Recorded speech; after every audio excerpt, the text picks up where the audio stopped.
بسم الله الرحمن الرحيم.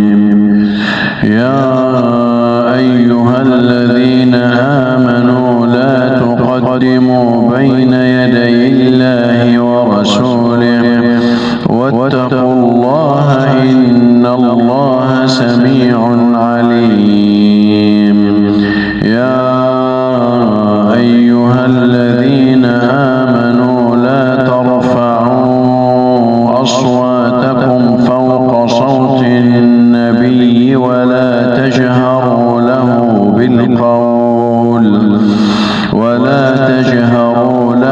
بالقول كجهر بعضكم لبعض أن تحبط أعمالكم وأنتم لا تشعرون.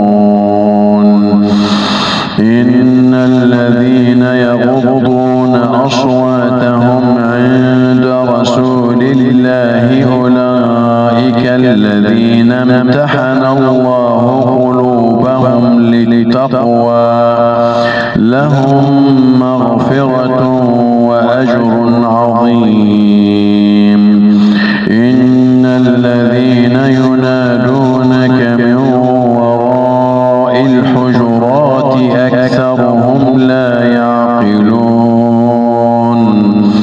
ولو أنهم صبروا حتى تخرج إليهم لكان خيرا لهم والله غفور رحيم.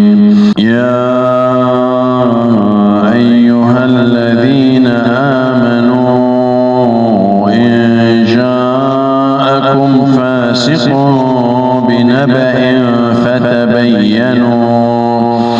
فتبينوا أن تصيبوا قوما بجهالة فتصبحوا على ما فعلتم نادمين.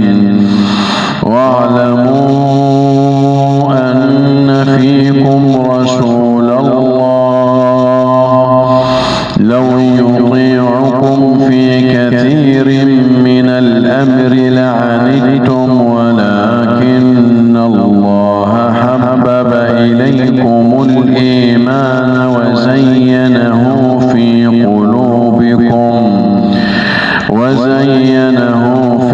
قلوبكم وكره إليكم الكفر والفسوق والعصيان أولئك